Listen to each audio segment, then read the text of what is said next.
E aí, boa noite, pessoal. E aí? Bom, vamos lá. Boa noite a todos aí, pessoal. Deixa eu apresentar o pessoal aí. Me corrijam se eu errar o nome de alguém, mas não vou errar.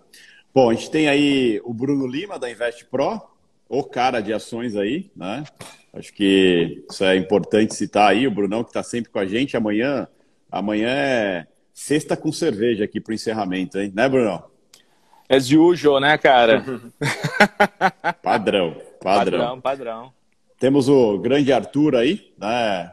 Arthur, qual é a sua função? Arthur, eu sei que é economista, cara, um cara que entende tudo, mas eu não sei o que você faz aí, cara. Tem minhas dúvidas aí. Cara, um pouco de tudo aqui. Eu ajudo todos os analistas, né? A gente constrói cenário macro aqui para passar para o pessoal. E, pô, em breve a gente vai ter um produtinho aí de alocação, né? De estratégia também, Puta, legal. para somar para casa, né? Então, meio que converso com todo mundo aqui. Sou meio que o líbero desse time aqui de analistas. Bom, Mas sempre focado na economia brasileira aqui, global. show, show. E aí temos o Lucas, né? É Lucas Claro, né? Exatamente, Jeff. Ô, Lucas, você lembra que a gente se conheceu num evento que a Latos fez junto com o BTG aí no BTG, lembra disso? Teve aqui, depois a gente foi lá no seu evento, eu vi. Rapaz, o cara saiu assim, ó. Saiu do meio do palco. Rapaz. Na Latos Summit, é verdade. Isso, é verdade, isso. É verdade. O Lucas, para quem não conhece o Lucas é do BTG, né? É analista CNPI do BTG e tem uma sala aí que é monstra, né, Lucas? Que isso. Tamo aí, né? Fazendo um barulho. O time também é muito bom, os outros dois também que estão comigo aqui, os caras são feras demais. Animal. Acho que a gente chamou esse time de peso aqui para comentar um pouco, a gente queria abordar um pouco o cenário, falar aí sobre a decisão do Copom, falar sobre o Fed. Acho que é interessante falar aí sobre o drive externo mais importante do momento, que são os treasuries, né, que estão aí sendo um peso para o mercado. Acho que outro drive que está chamando a atenção agora, voltou a chamar bastante atenção na Europa, é a questão de corona, né, lockdowns em alguns países da Europa ali, fazendo hoje, principalmente o petróleo aí cair quase 8%, então isso é bem complicado. E tem um fator novo, né, Bruno Lima? Eu já cheguei à conclusão que o Bruno é pé frio, cara. É pé frio. Isso. Toda vez que eu faço live com ele, alguém é demitido. Porra, que isso. Aí você me ofende. A última live que a gente fez, o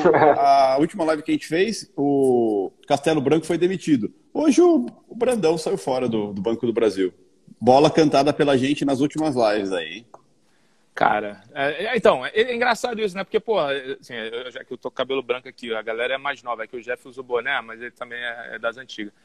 Mas cara, assim, é bola cantada, né, também, né? O mercado fica querendo se enganar pra caceta também, pô, tá aí, tá, pô, avisou, um monte de sinal. Eu vou te falar que, assim, fazendo até minha culpa, eu até, putz, demorei a realizar o evento Petro, porque vários sinais tinham sido dados também, e só efetivamente depois que o negócio aconteceu a gente resolveu mudar a mão. Assim, cara, tava bem cantado, né?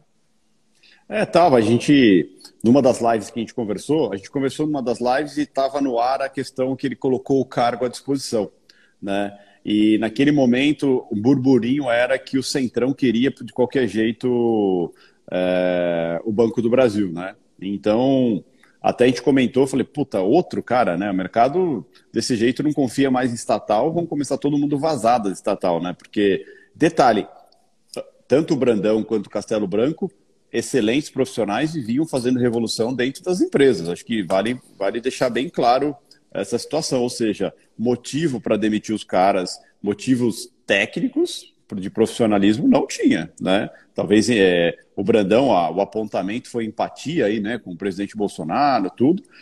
O Brandão não, desculpa, o Castelo Branco. O Brandão não se sabe, né? Não se sabe. Também a reclamação ali que ele estava fechando agência, cortando vagas, né?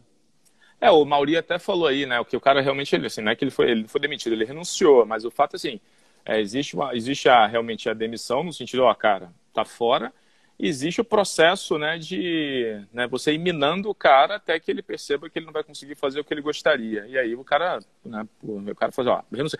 E outra, não foi só ele, né, o presidente do conselho, o Hélio, também pediu renúncia. O Hélio pediu renúncia junto. Então, assim, existia essa possibilidade do conselho ir junto com ele, né? Alguns membros não concordavam com a saída dele. Enfim, então, cara, o Hélio, que é quem não conhece o Hélio, estava até olhando aqui, o Hélio é o presidente do conselho do BB. Cara, assim, o cara também pediu o boné hoje. Mas, enfim, cara, dito isso, é mais uma pimenta aí num cenário complexo pra caramba. Que mais complexo ainda, né, depois de hoje, né? Porque, cara, enfim, foi muito... Enfim, vamos em frente. Bom, mas vamos lá.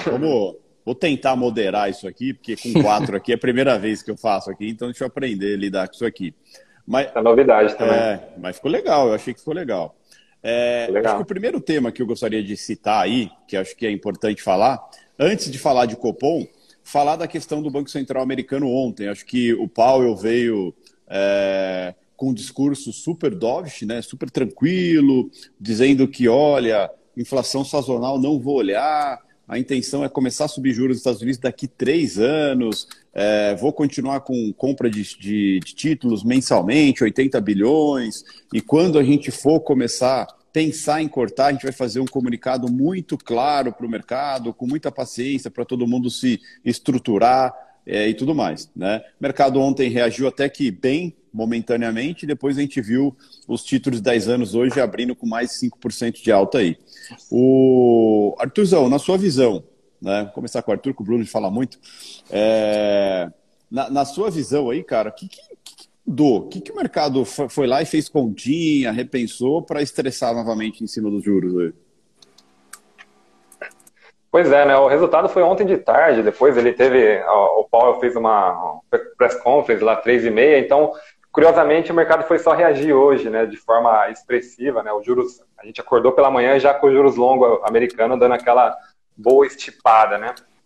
Só reformulando e lembrando aí quem não pôde acompanhar, o Banco Central, ele fez a reunião, né, decidiu, obviamente, deixar os juros baixos e, mais do que isso, ele colocou lá suas projeções. Então, nas projeções, essas novas projeções do comitê, ele via um crescimento mais forte esse ano, provavelmente até daqui 3 meses ele tem que revisar, inclusive, para cima, né, o crescimento esperado dos Estados Unidos, dado que eles estão com uma vacinação bem acelerada lá, vai ser até maior. E isso teve, enfim, reajustes ali de cenário de inflação e tudo mais. Só que qual que foi o grande ponto? Primeiro, teve esse destaque aí que os juros vai ficar, esse patamar aí próximo de 0 até 2023, então é cenário longo pra caramba, é até bom aqui pra gente pensar em cenário de Selic, né? Pô, se os juros começassem a subir antes lá, a gente tinha que subir aqui também, mais do que a gente vai subir já, inclusive.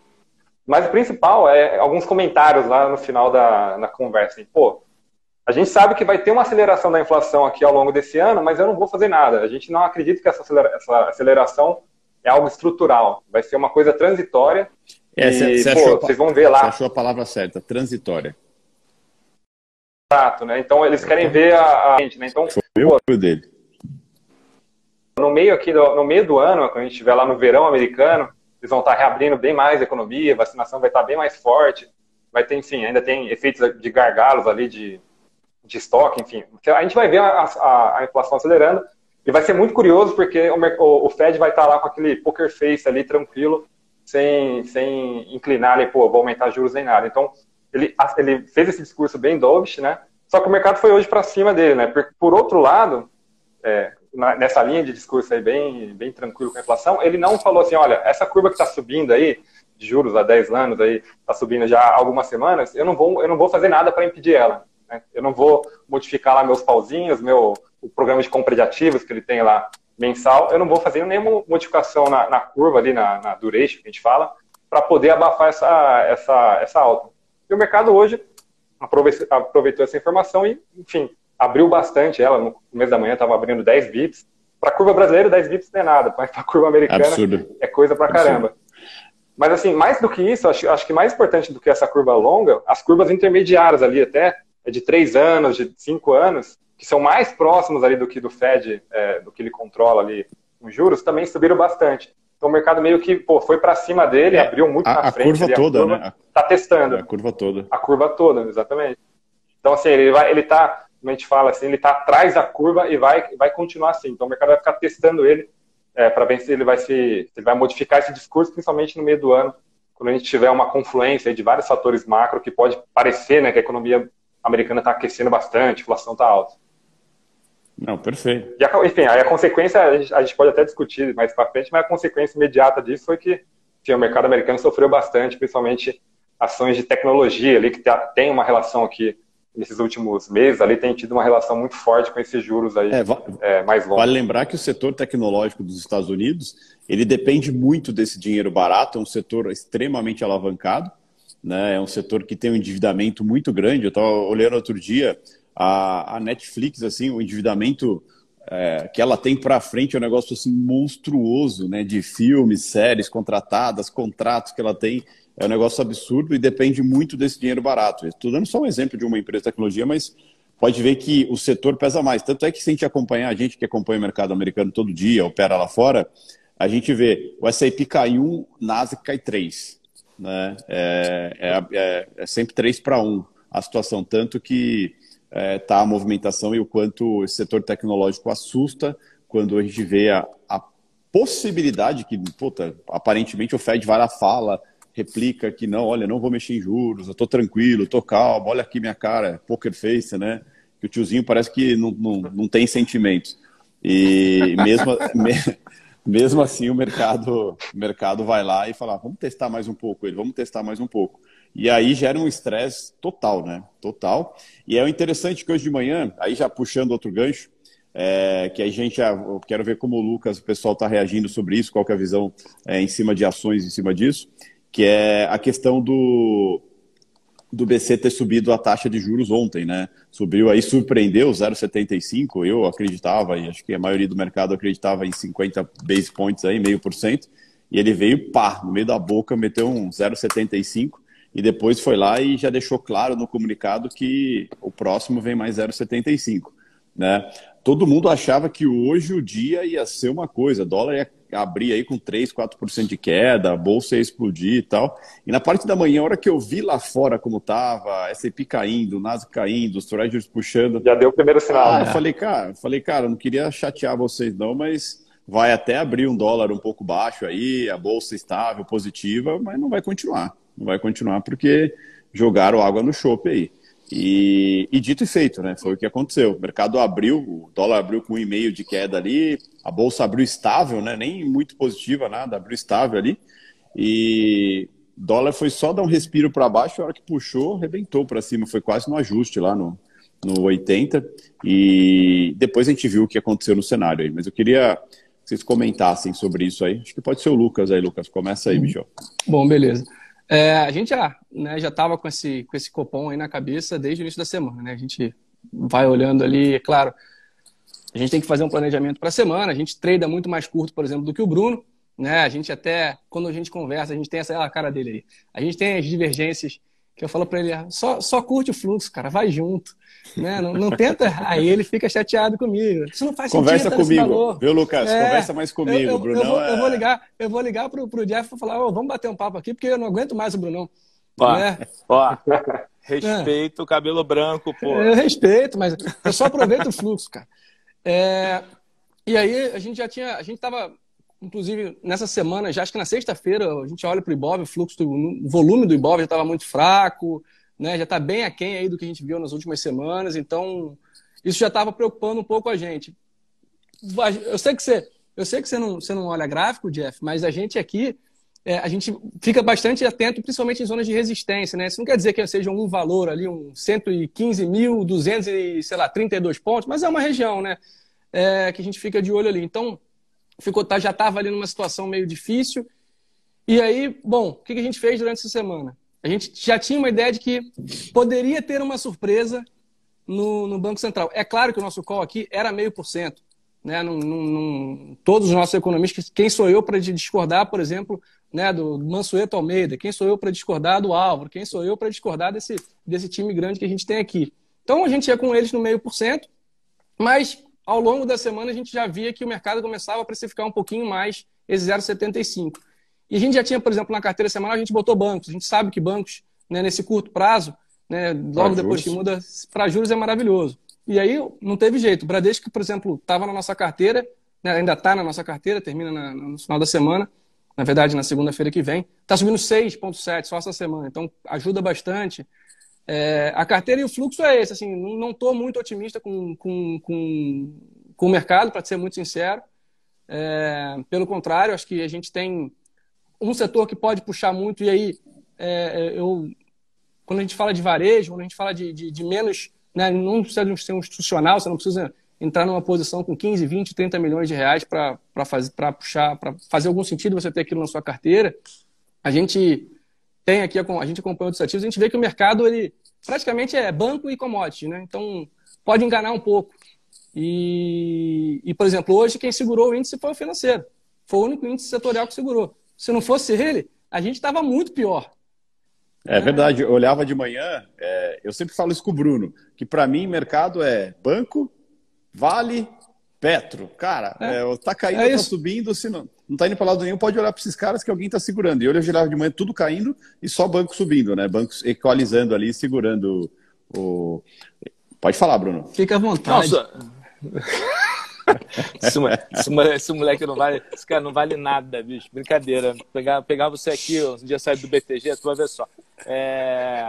Não, de fazer Mas fala aí, Luquinha, fala um pouco melhor assim, porque assim, é legal acho que comentar, porque né, aqui tem uma visão do Jeff que vê a parte de fluxo, opera mais dólar lá fora, o Arthur, arcabouço macro, eu faço mais a parte de fundamento, e você é um cara que realmente olha fluxo, né, no mundo de ação. Mas assim, fala um pouquinho só, resume assim, você falou, não tô com a visão construtiva, mas fala um pouquinho mais assim 3 pontos, por que você não tem uma visão construtiva? Porque eu entendo que você está falando assim, basicamente do índice, né, zona de resistência, enfim, não, eu falo de tudo, Brunão, porque assim,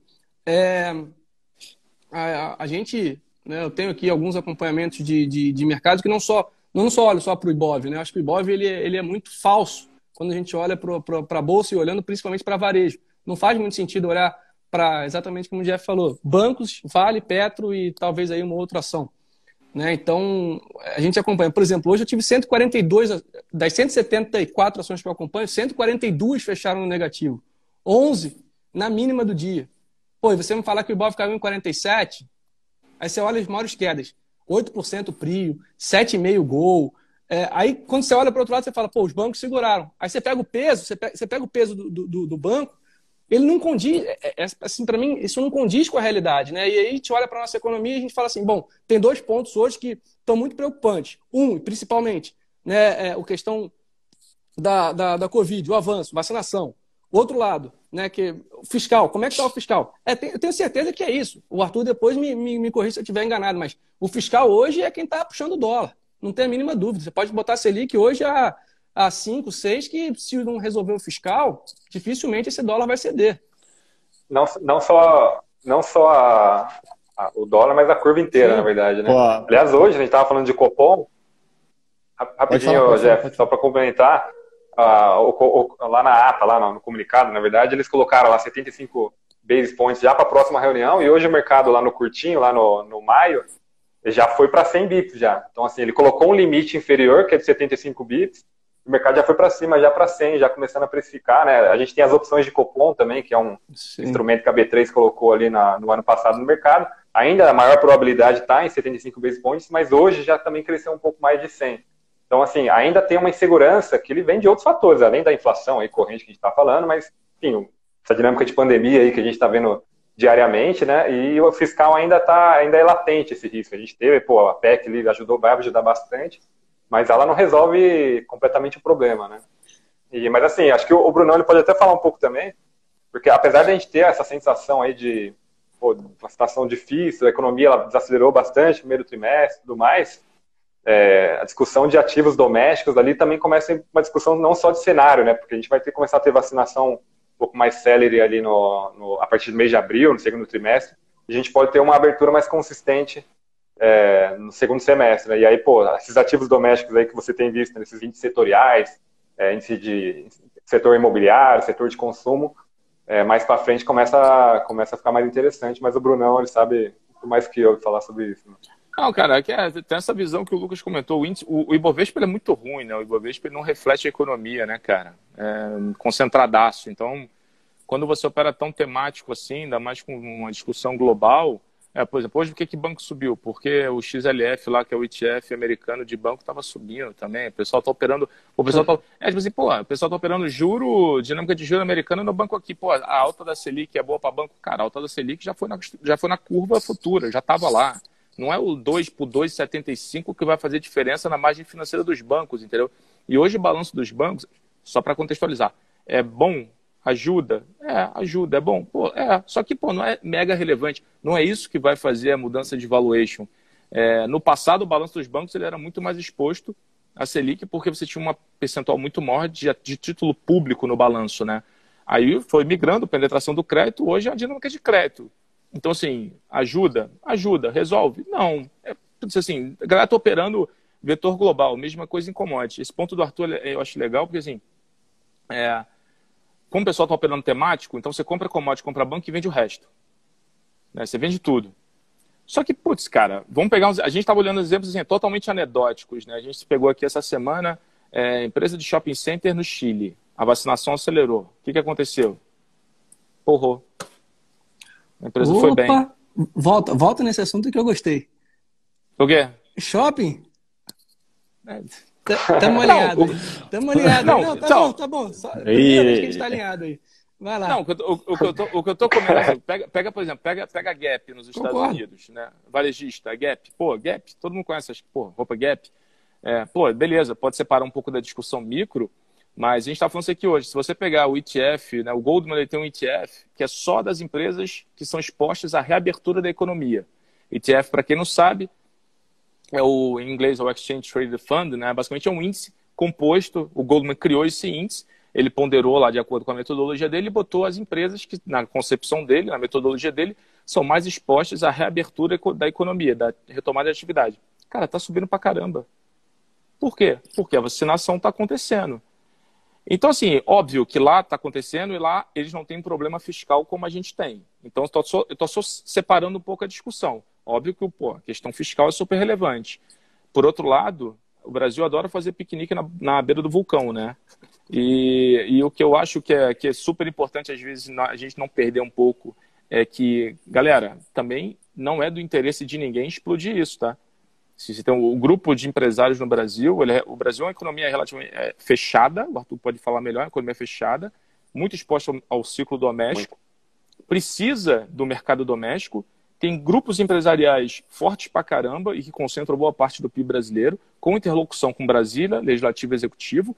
Acho difícil que esses caras agora já não estejam lá batendo na porta do Congresso para fazer as coisas acontecerem, ou pelo menos forçar. Então, assim, pode ser que eu esteja falando aqui um cenário utópico, uma coisa assim, muito exercício de fé.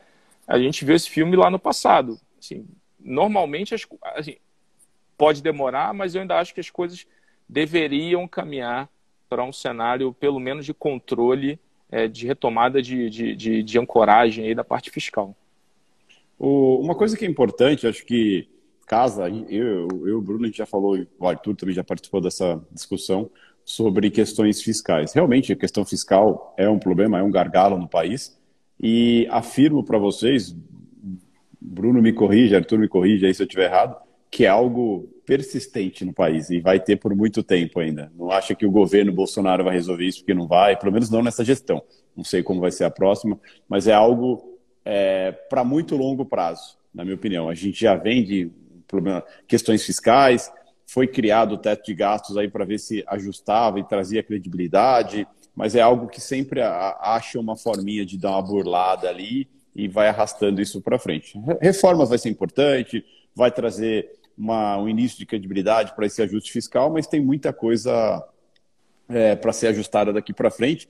E uma coisa que eu venho percebendo, hoje eu fui visitar um amigo empresário aqui, um empresário industrial, e para eles, assim, cara, que é a minha visão também, a hora que começar a vacinação, todo mundo vai voltar a milhão, voltar a trabalhar, querer produzir, querer tirar o atraso de tudo o que aconteceu, e não vai olhar para fiscal, não vai olhar para essas coisas, vai olhar de retomar suas vidas aí. E por isso que você pega essas ETFs aí, de shopping, o caramba 4, que qualquer indício de vacinação mais acelerada que acontece, porra. Né? E a gente vai ver isso, eu falo isso e acho... a gente vai ver o setor de turismo voltar a porrar, a gente vai ver o setor aéreo voltar a porrar, vários setores voltarem a porrar, porque, tá voltando a vida normal, a galera vai começar a circular, tem uma demanda reprimida de tudo, de pessoal quer viajar, pessoal quer sair de casa, quer ir para outros cantos, quer voltar a consumir, quer ir para shopping, quer fazer essas coisas, né? Então, acho que esse é um movimento natural pós-vacinação, e a vacinação vai... pô, posso sair, tô livre, não vou me preocupar com nada, pô, as coisas vão voltar a andar muito rápido, né? E aí você pega esse monte de dinheiro injetado nas economias, pega desde a economia americana, a gente injetou aqui, claro, não tanto, né? Mas tudo isso aí vai deixar o fiscal em segundo plano. Não que o fiscal não seja importante, tá? Acho que longe disso, acho que o fiscal é importante, acho que o Lira, acho que eu vejo uma sinalização muito positiva da parte dele ali, de dar um direcionamento para principalmente a tributária ali, que ele vem falando bastante sobre isso. Então, assim, vai acontecer. E o mercado tem, eu sempre falo que o mercado tem memória curta, porque se começar a analisar na CCJ, o mercado já esquece algumas coisas, já começa a, vamos dizer assim, de certa forma, se animar novamente com esse cenário como um todo. Mas o Bruno, eu quero ver suas opiniões, a sua e do Arthur também, sobre a questão da Selic aí, cara. Acho que é importante. Cara, eu tô contigo. Acho que o 0,75, a gente falou, tava conversando com o Arthur, deveria ter sido muito bem visto. O problema foi que, pô, o Fed foi lá... Misturou tudo. O Roberto Campos Neto ontem já sabia do... Ele estava falando aqui, já sabia do Fed. Ele falou, pô, ele já sabia do Fed. Foi para a decisão de Copom. Olhou e falou, galera... Tanto é que atrasou a decisão do Copom ontem, hein? Muito acima. Deu ali uns 15 minutos de sufoco. A gente ficou dando F5 ali no site. Mas assim, só para fazendo justiça ao RCN, pô, o real, ele, dentro das moedas, ele performou bem, né? Você até comentou, ele abriu até mais forte, né? Mas ao longo do dia foi perdendo valor. Mas, pô, antes ele estava com uma segunda moeda que mais se valorizava no mundo, só estava atrás da TRY ali, porque, enfim, na Turquia também teve uma porrada de juros aí na virada da noite, então acabou ficando mais atrativo. Mas assim, a própria curva, a longa, ela chegou a fechar um pouquinho agora no final da noite, né? Então, você teve esse flattening esperado, obviamente não foi na intensidade de todo mundo que estava aguardando, foi muito menor. Mas assim, os efeitos ali, se a gente pudesse limpar, assim, acho que foi de acordo com mais ou menos o que estava na expectativa, né? Se pudesse limpar o externo. Não, acho que se a gente tirasse esse fator Fed, Treasuries estressado essa madrugada, a gente teria sim o cenário que era esperado, uma bolsa porrando, tanto é que a bolsa em determinados momentos hoje deu uma porrada para cima, tudo, e a gente teria um real bem valorizado hoje, mas infelizmente o tiozinho foi lá e jogou água no nosso chope, né? Mas em todo caso, o que eu fiquei na dúvida, e é por isso que eu joguei a bola para você, Bruno, se o mercado também não deu uma sentida, falou assim, cara, por que 0,75? Ele foi agressivo porque era o momento de ser agressivo, ou ele está sabendo alguma coisa que a gente não está sabendo? Se pode ser alguma coisa do gênero, ou você acha que não, tranquilo, foi mesmo questões externas mesmo? Cara, boa pergunta. Acho que a gente nunca vai saber. Não sei, a galera muito próxima. Assim, acho que eu levantei essa bola com o Arthur. Eu perguntei, falei, pô, será que esse cara tá desconfortável com a trajetória do fiscal? Mas, assim, a verdade mesmo é que assim, o juro curto, né, cara, não tem muito que ele consiga fazer. A não ser que ele desse uma porrada de 2% hoje, né? Aí talvez... assim, Mas Fala aí. Não, só complemento. Não, é que eu acho que a resposta dessa pergunta, ela estava até no comunicado, cara. A preocupação dele é tentar aumentar a probabilidade deles conseguirem cumprir a meta esse ano. Porque, pô, no exercício lá que eles fizeram, e que o mercado todo acaba fazendo, a inflação para esse ano já está para 5%. A meta de inflação é 3,75%. Se ele vacilar muito, ele perde até a banda superior. Então, pô, ele tem que dar essa porrada agora. Falou lá em ata, pô, a gente quer aumentar a probabilidade de conseguir cumprir e fazer uma coisa rápida. Então, qual que é a ideia lá? Tem até um trechinho também que ele fala de o ajuste parcial, né, para voltar à normalidade, a normalização parcial que ele chama. É assim, pô, vamos fazer rápido, intenso e tentar fazer mais curto para tentar fazer menos. Para assim, pô, se a gente fizer picadinho, conta-gotas, talvez a gente tenha que alongar muito e no final da história, lá no final do orçamento de aumento de Selic, seria uma Selic maior do que se ele fizer rápido, curto e mais intenso, né? Então essa é um pouco a matemática que ele faz, até para recuperar um pouco da credibilidade, né? Para ele conseguir domar as expectativas, principalmente na inflação que tem implícita ali na curva, né? Seja de títulos ou na própria DI, né? Então acho que é um pouco disso, acho que é menos assim, na minha visão, né? Menos essa intenção de, pô, o cara tá sabendo de alguma coisa, de alguma pedrada que vai vir lá de Brasília mais para frente, mas uma gestão estratégica de expectativas ali. E vale lembrar que também a surpresa ela faz parte do arcabouço ali, pô, usar a surpresa é uma coisa muito poderosa para o Banco Central. Não, com certeza. E tem uma questão importante, né? Que essa surpresa, ele como um bom trader e um bom... Né, ele sabe que essa porrada que ele dá ia refletir diretamente no dólar, né? Fortalecendo o real. E vale lembrar que um dos grandes fatores de inflação no país atualmente é o quê? Dólar. Dólar, tá? Então, essa jogada acaba sendo estratégica nesse aspecto. A minha dúvida, e até no relatório que eu estava lendo hoje, é da questão por que ele foi tão paciente para não subir antes, né? Segurou até onde não dava mais e quando veio deu a porrada, né? Pois é, então. Na verdade, fala aí, não, tô falando demais aqui já. Tô aqui pensando em termos de mercado mesmo. Acho que de repente o cara esperou consolidar uma... Acho que ele também deu um pouco de tempo para a própria questão. Assim, se a gente falar que o cara também não está olhando um pouco a discussão do fiscal, acho que, sei lá, acho que a gente vai estar mentindo. Certamente ele está. Cara, certamente ele está, tanto é que na PEC ali, quando os caras queriam tirar lá o limite de 44 bilhões, ele falou, ele foi lá conversar com os caras para tentar evitar isso aí. Então ele estava olhando o fiscal com toda certeza. Então, eu acho que ele deu um tempo do Arthur, pode... sei lá, depois me fala se eu estiver pensando bem, mas eu acho que ele deu um tempo das coisas também amadurecerem para os dois lados. Ele falou assim, cara, deixa eu ver um pouco desse choque de inflação e deixa eu entender um pouco melhor essa trajetória do fiscal, o caminhar, né, dos eventos. E aí você foi tendo um caminhar de eventos que não foi lá tão positivo. Pô, o choque inflacionário, ele provavelmente já estava vendo isso no modelo. Ele falou, cara, deixa eu ver um pouquinho como é que esse fiscal aqui vai se ancorando. Vamos esperar sei lá, tô aqui, pô, tentando, não sei, posso estar errado.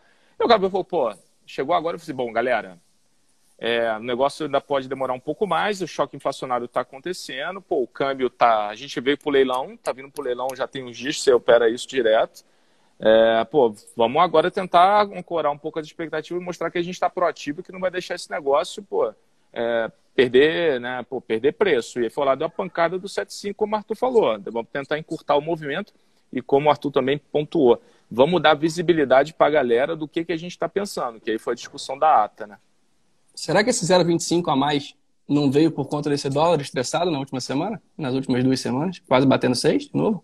Não, sim, acho que todo o cenário, na verdade, né? Todo o cenário de juros externos lá, ele comentou até isso no comunicado. Mas acho que o grande driver é porque a deterioração das expectativas de inflação foi muito rápida. Dos últimos 45 dias, ali, que é a janela de Copom, o spike que deu nas expectativas no Fox, na curva de juros implícita, ela já está estressada já há um tempo, já a inflação. Mas o problema, onde o Banco Central deu assustado, é o Fox, que é muito mais lento ali, o reajuste é muito mais moroso em relação à curva ali diariamente. E o Fox deu ali, nas últimas 2 semanas, mais de 100 bips de aumento ali na expectativa para 2021, principalmente por causa desse monte de choque de preço administrado que a gente teve. Primeiro foi a energia vindo lá de trás, desde dezembro, e continuou ali ao longo do ano na fase amarela, na bandeira amarela. E agora a gente tem toda essa discussão de petróleo, que começou ali, falei já com o Lato sobre isso ali, mas principalmente em fevereiro. Petrobras teve que fazer aquele monte de reajuste, isso aí impacta muito forte na inflação. Um dos motivos da gente ter revisado o cenário tão forte para a inflação foi fora disso. E o Banco Central ficou atrás. Ele tem que garantir que os efeitos secundários, que a gente chama, dessa inflação de gasolina, não se contamine no restante da economia e alguns outros preços ali sensíveis, né, à retomada econômica. Então ele está reagindo. Realmente o cenário para a inflação mudou muito nos últimos 45 dias. Por isso que ele motivou ele mudar agora. Se não tivesse acontecido isso, provavelmente a gente tinha, inclusive, passado março sem nenhuma alta, né? Por isso que teve essa mudança tão radical. E agora essa discussão de petróleo vai ficar interessante, porque o petróleo está caindo, o dólar está arrefecendo, daqui a pouco, mais para frente, o Petrobras pode se movimentar. Então, isso que eu ia falar, tá falando aqui em Luquinha, Jeff, tá falando mais cedo com o Arthur, falei, putz, cara, que timing do Copom, né? O cara, pô, achou que tinha pego o Fed, pô, beleza, Fed, veio 7,5, cara, putz, aí, pô, deu spike, né?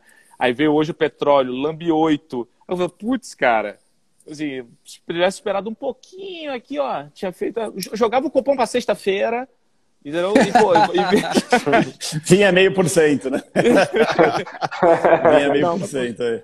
Mas brincadeiras à parte, assim, é que esse petróleo hoje, cara, foi bizarro mesmo. Mas eu ia perguntar pro Lucas o seguinte, cara, dado tudo que aconteceu hoje, você falou quantos papéis você falou negativo?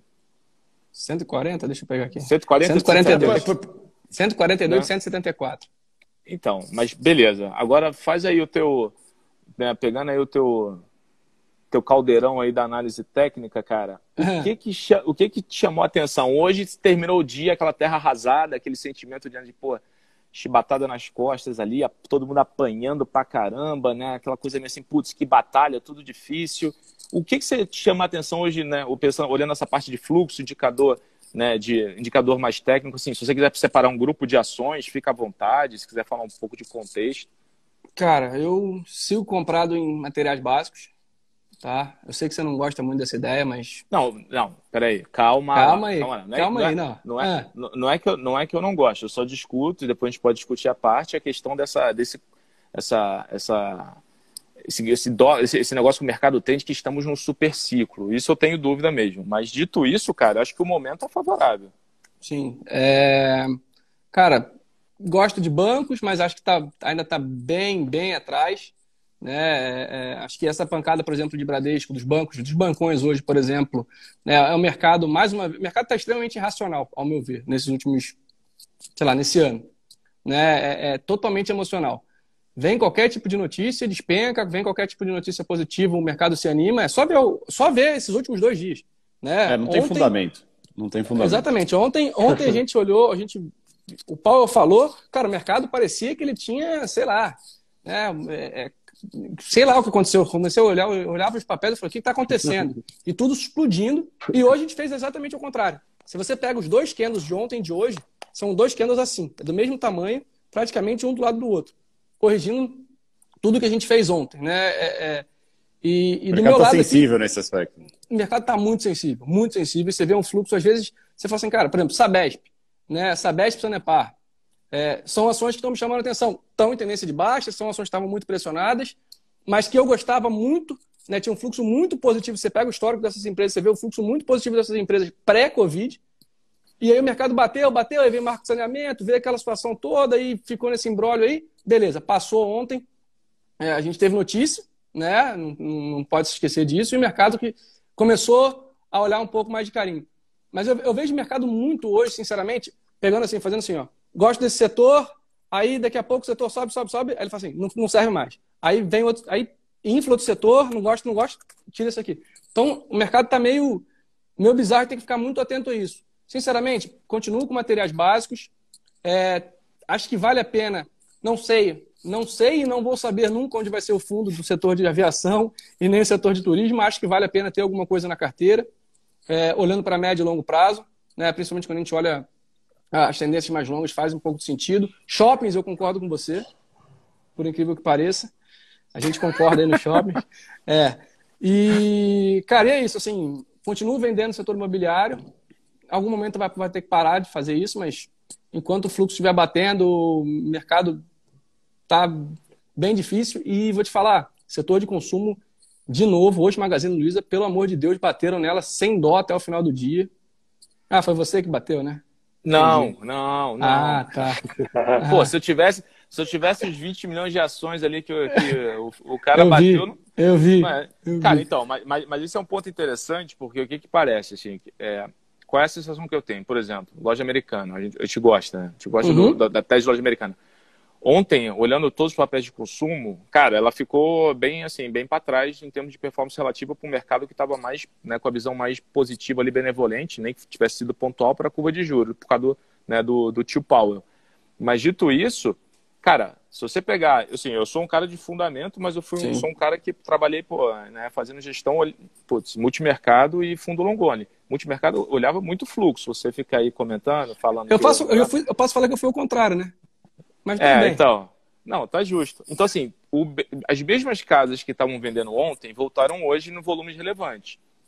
Tem casa que está recorrente vendendo no Brasil desde o início de março, vendendo Ibovespa.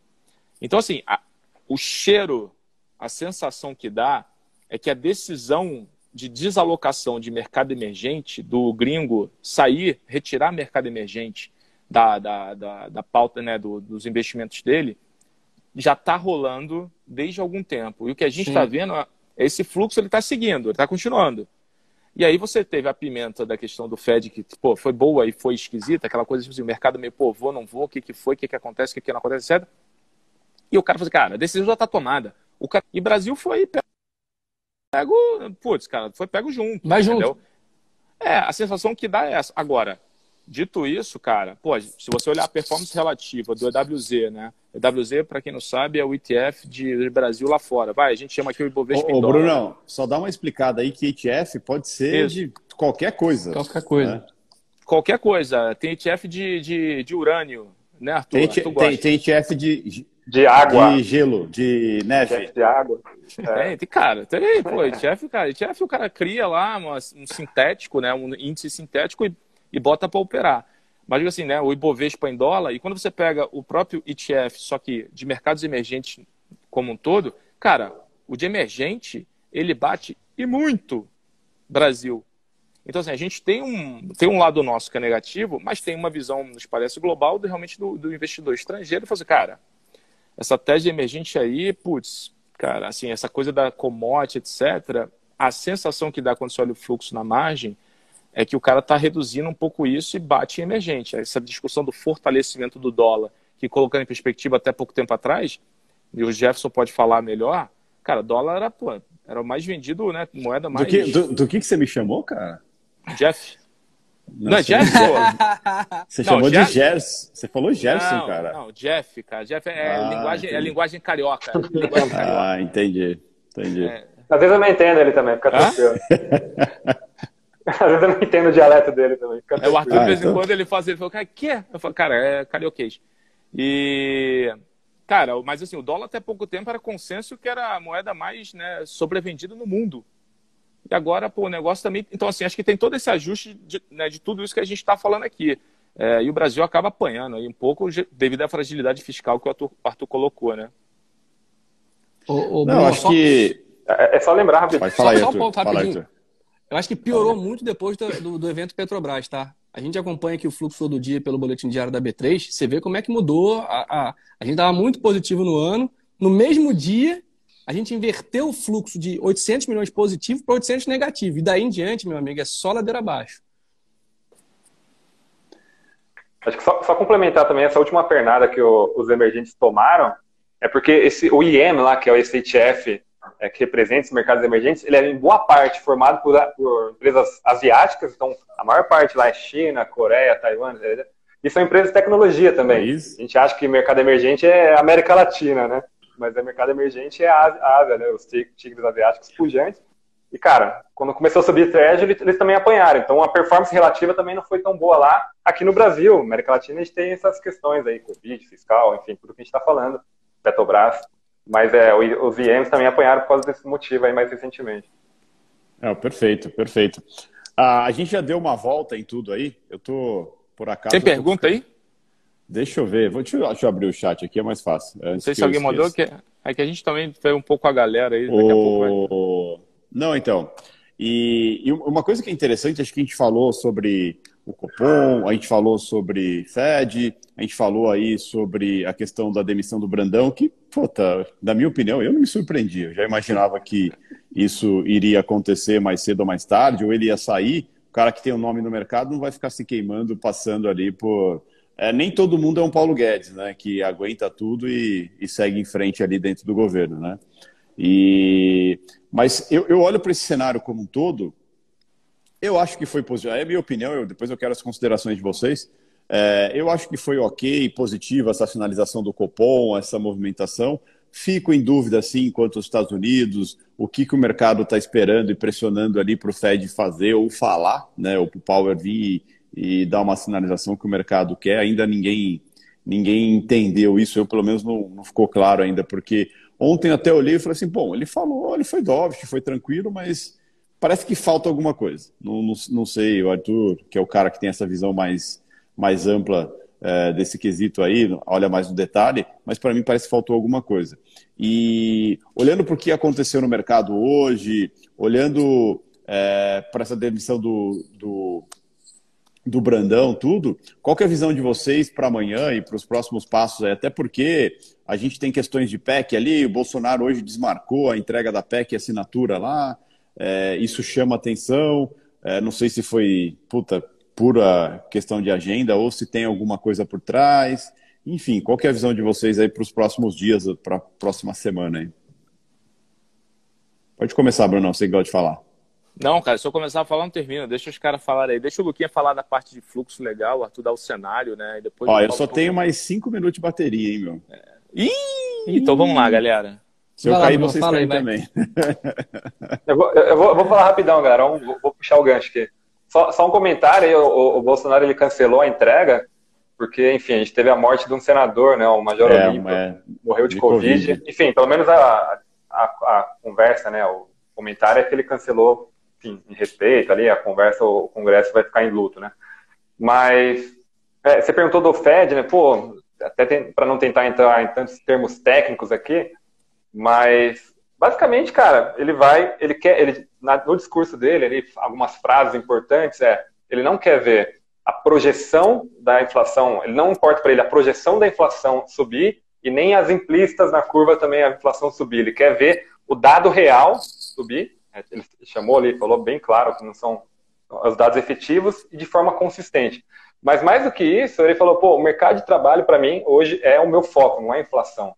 Eu quero ver o desemprego cair muito, inclusive abaixo do que é o natural ali para a economia americana, uma mudança estrutural importante lá, que esse dado ele me diga que a gente voltou ali para um cenário realmente saudável para a economia americana em termos de emprego, independente se a inflação ali estiver acima da meta deles lá de 2%. Então, a gente brinca, pô, ninguém consegue ficar líquido tanto tempo, né? Mesmo que o mercado esteja errado, você não consegue se manter líquido na sua posição se o mercado estiver irracional. O Fed não, o Fed é o único agente do planeta que consegue peitar o mercado por quanto tempo for preciso. Então, assim, é o cara que consegue mover. Se ele quiser ficar 3 anos nesse discurso dovish, o mercado vai ser entubado sequencialmente nesse posicionamento, né? Então, acho que esse é o principal ponto. Então, dados ali de alta frequência, a gente vai olhar com cada vez mais cuidado, principalmente no mercado de trabalho, até menos de inflação e mais no mercado de trabalho, para tentar antecipar alguma coisa. E aí, mês de junho acho que vai ser mais fundamental se ele quiser fazer alguma mudança de política, assim, principalmente no programa de compra de ativos. Não vai fazer, né? Convenhamos que não vai fazer, né, Arthur? Que assim, o que ele pode fazer? Só o mercado ele reage muito a fala, assim, pô, talvez em janeiro do ano que vem, ou talvez no segundo trimestre do ano que vem, eu vou começar a reduzir meu programa de compra de ativos. Ele pode falar isso em algum momento esse ano. Não é que ele vai começar efetivamente a fazer, mas ele pode comunicar que daqui 8 meses, 12 meses eu vou fazer alguma coisa diferente. Mas, ali o mercado já vai reajustar tudo. Eu lembro quando o Ben Bernanke, cara, veio publicamente falar que, olha, estamos analisando a possibilidade de começar a diminuir o quantitative easing. Nossa, eu lembro que o mercado enlouqueceu, cara. Então, maio de 2013, o EWZ, que a gente estava falando agora, caiu 25% em 2 meses. Foi um momento de estresse global, o dólar fortaleceu. Por isso que é importante, né? Por mais que ele não se mexa, falar que vai se mexer, independente se são vários meses à frente, já é relevante pra caramba pro mercado, né? Então é isso que mais ou menos a gente está observando daqui para frente, aí, se vai acontecer ao longo desse ano ou não. Por isso que a gente vai olhar com mais cuidado cada vez mais esses dados, principalmente no mercado de trabalho. Perfeito. Do meu lado, Perfeito. sigo fora de estatal. Vai lá. Pronto, é só esse comentário que eu faço. Fica à vontade, Bruno. Eu falo isso pro Bruno sempre, né? Estatal eu vejo como um setor que talvez não seja muito bom investir nele, né? Por enquanto. Vai lá, Brunão. Não, cara, a pessoa perguntou assim, galera, Magalu não tem questão de fundamento, tá? Fluxo, investidor estrangeiro, o cara resolveu zerar a posição, só zerar a posição. Fez isso é legal. Isso é legal. O cara foi ao mercado. Né, cara? O cara foi ao mercado, pô. Tem uma hora que o cara não quer mais estar na posição, larga e pronto. Aí os caras falam, nossa, arrebentaram ela, que não sei o quê. Né? Aconteceu. Não, às vezes é um momento técnico, é um movimento técnico. Acontece.